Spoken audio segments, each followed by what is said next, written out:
Buenos días, mi nombre es Cristina Catalán Torrecilla y actualmente soy profesora ayudante doctora en el Departamento de Física de la Tierra y Astrofísica de la Facultad de Ciencias Físicas. Hoy voy a hablar sobre el siguiente tema: infraestructura tecnológica con conciencia energética, apoyando el uso de la energía verde.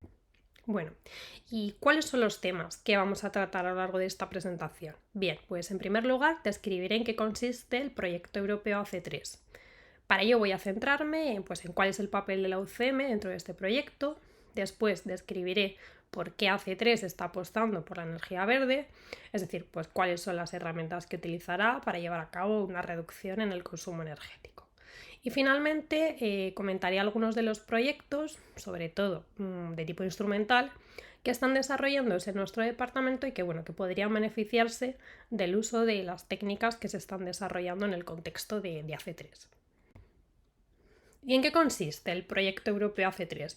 Bueno, pues en primer lugar el acrónimo hace referencia, como puede verse en esta diapositiva, a Agile and Cognitive Cloud Edge Continuum Management. Y bueno, pues este proyecto me gustaría destacar que ha sido financiado en la anterior convocatoria europea de tipo RIA y que consigue una financiación de casi 6 millones de euros. Este proyecto además tiene una duración total de 3 años y comenzó a principios de este año. Entonces, el proyecto AC3 va a emplear técnicas de inteligencia artificial, machine learning, para predecir el uso de los recursos del CFC, es decir, recursos de cloud, de edge computing, redes, datos, etc. Que cuando se combina con los perfiles de las aplicaciones, pues va a permitir determinar cuál es la ubicación óptima de los microservicios que se van a ejecutar en la infraestructura. Como pueden ver, he incluido un link a la página web del proyecto donde se puede encontrar mucha más información al respecto sobre, por ejemplo, las distintas componentes, su integración, etc. El consorcio está formado por un total de 14 instituciones que pertenecen a 8 países europeos. En este mapa se puede ver la distribución geográfica de las distintas instituciones. En concreto, yo soy la investigadora principal del partner de la Complutense. Y para desarrollar todo el trabajo se han creado distintos paquetes de trabajo, como pueden verse en esta imagen, y hay un total de 6 paquetes de trabajo. La UCM forma parte del paquete de trabajo 2, este de aquí, y en este paquete de trabajo el objetivo principal es, se encarga del diseño de la arquitectura del CFC. Y también nosotros estamos participando en el paquete de trabajo número 5, integración y demostración, que en este caso concreto estamos liderando uno de los 3 casos de uso que se han propuesto para este proyecto y que va a permitir la demostración de las capacidades que tiene el CFC.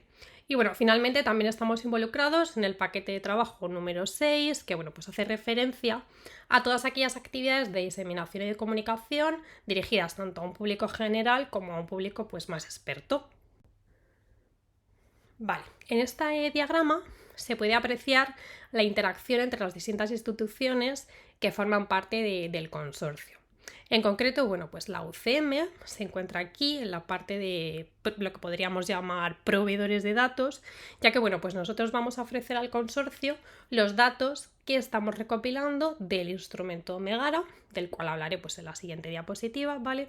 Y que son los que emplearemos para llevar a cabo el caso de uso 3, que en este caso se conoce como descifrando el universo mediante el procesado de datos astronómicos, ya que uno de los objetivos de este caso de uso es precisamente implementar, integrar y ejecutar todo lo referente al software de tipo astronómico. Vale. Como estaba comentando, nosotros estamos recopilando los datos que han sido obtenidos mediante el instrumento Megara, que también fue desarrollado en la Complutense y cuyo investigador principal es el profesor Gil de Paz. Megara actualmente está instalado en el Gran Telescopio de Canarias, que se puede ver aquí en la imagen a la derecha, que tiene tiene un espejo primario de 10,4 metros, ¿vale? Y Megara está situado aquí en una de las plataformas de tipo Nasmyth que tiene. Entonces, Megara además podemos comentar que ofrece 2 modos de observación.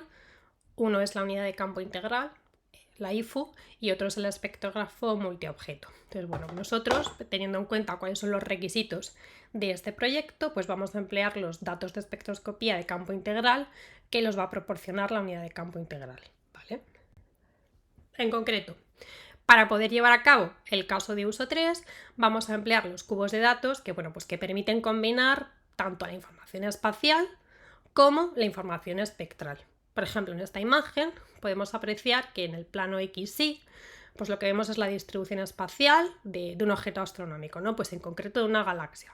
Mientras que a su vez contamos con una tercera dimensión, ¿vale? En este caso, pues el eje corresponde a la longitud de onda, que nos permitiría obtener un espectro de cada uno de los píxeles que tenemos aquí.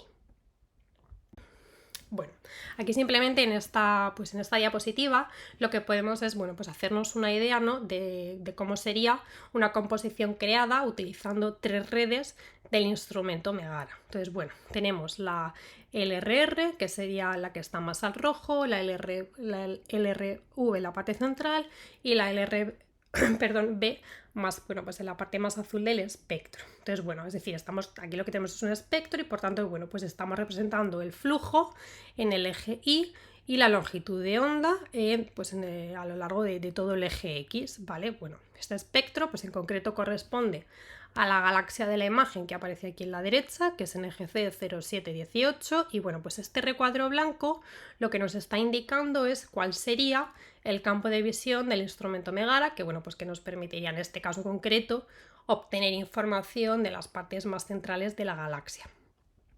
Algunas características concretas de las redes pueden contarse en esta tabla inferior. Bueno, y entonces, una vez que tenemos los datos, lo que nos interesa es analizarlos y por tanto pues también queremos derivar propiedades físicas de las galaxias que estamos estudiando, ¿vale? Queremos ver, pues cómo se mueven, es decir, cuál es su campo de velocidad, queremos ver si están formando muchas o pocas estrellas, es decir, queremos ver cuál sería la tasa de formación estelar, etc. Muchos parámetros. Entonces, para ello podemos recurrir a lo que se conoce como la técnica de Full Spectrum Fitting, ¿vale? Que pues consistiría en que lo que queremos hacer es sustraer la componente estelar, es decir, pues todo el continuo estelar para recuperar el espectro que podríamos llamar de emisión puro, ¿no? ¿Para ello qué vamos a hacer? Bueno, pues utilizamos una combinación de poblaciones estelares simples con distintos valores para la edad y para la metalicidad.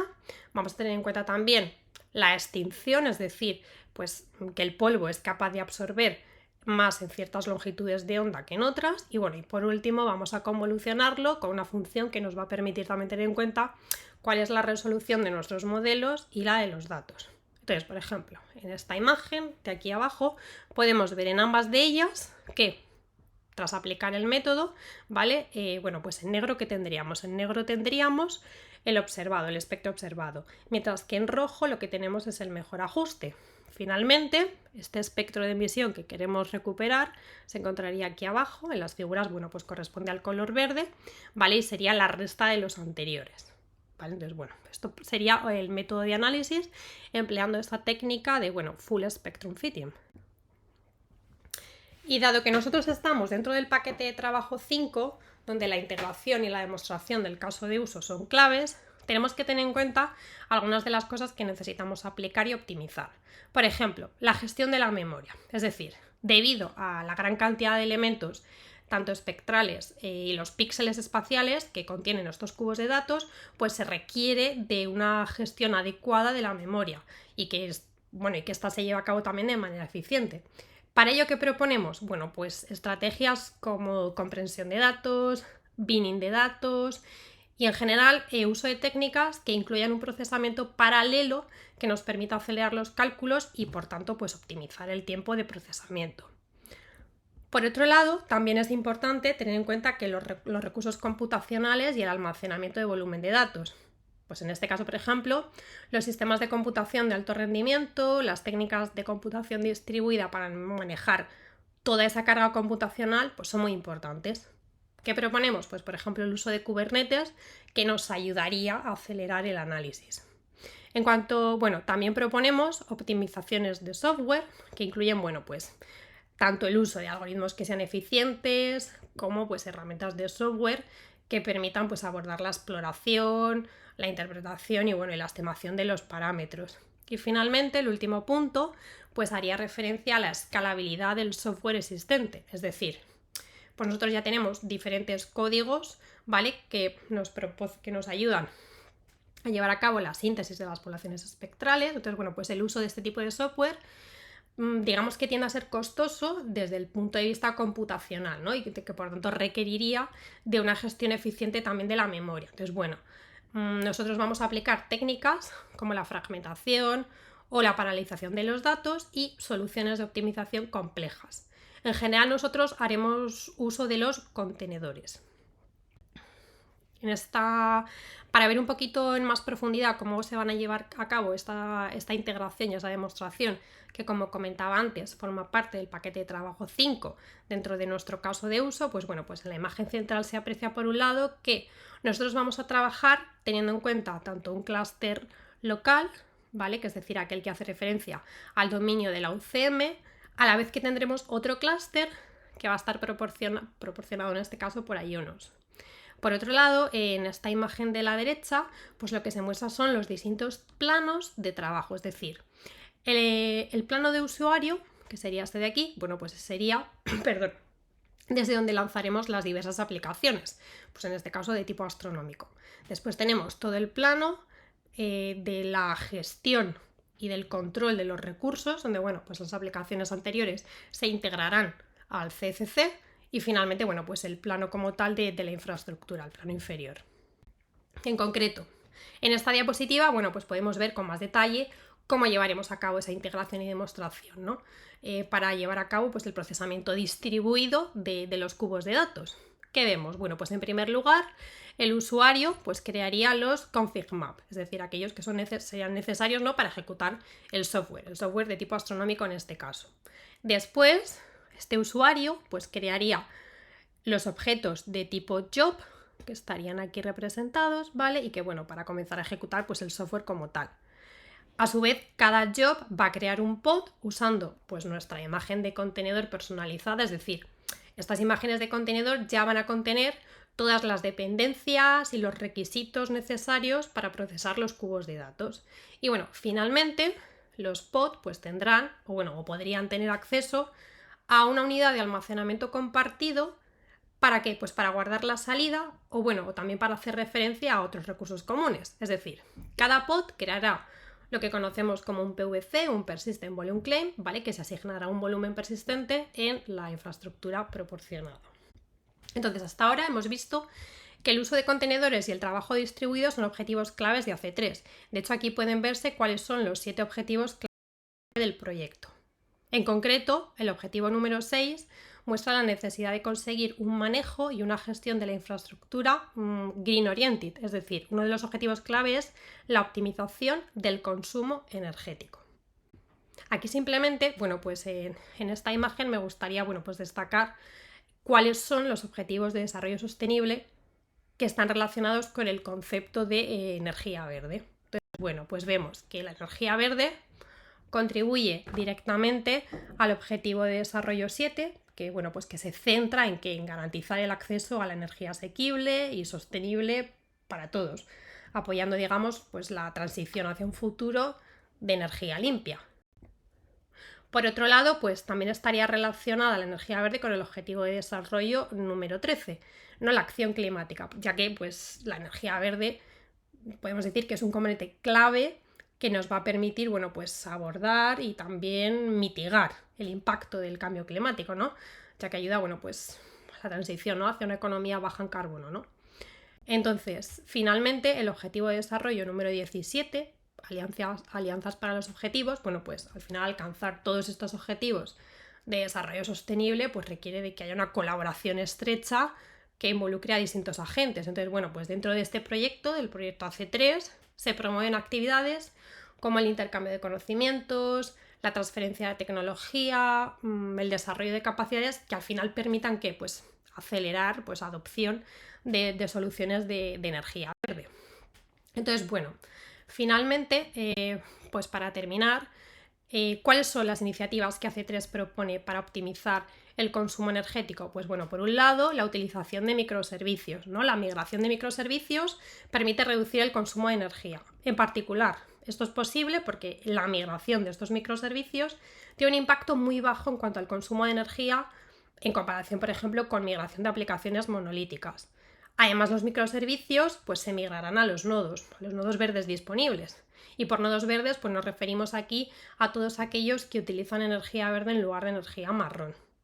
Por otro lado, pues AC3 también apuesta por el empleo de técnicas avanzadas de gestión de recursos y en general métodos de gestión de energía que están basados tanto en inteligencia artificial como machine learning, ¿no? Y entonces estas técnicas se prevé que proporcionarán un sistema eficiente de gestión del ciclo de vida de los servicios, de los recursos del CCC, lo que pues a su vez va a hacer que se permita garantizar un tiempo de respuesta bajo, una velocidad de los datos que sea alta y por tanto a su vez un ahorro en el consumo de energía. Bueno, de hecho, en el futuro próximo contaremos con instrumentos que van a generar un mayor volumen de datos. Por ejemplo, aquí, en la actualidad nuestro departamento pues está trabajando en el desarrollo del instrumento TARSIS, que se instalará en el telescopio de 3,5 metros de Calar Alto, en Almería. Aquí en la imagen de la izquierda lo se puede ver. Entonces, pues en este caso el campo de visión va a ser muy grande, de 3 minutos por 3 minutos de arco, haciendo que se genere un mayor volumen de datos. Entonces, finalmente concluir diciendo que confiamos en que estas técnicas desarrolladas dentro del contexto del proyecto AC3 pues tengan un impacto importante y que su uso se generalice para que, pues entre otras cosas, permitan llevar a cabo un análisis de los datos más eficientes a la vez que se optimiza pues el consumo energético. Muchas gracias por su atención.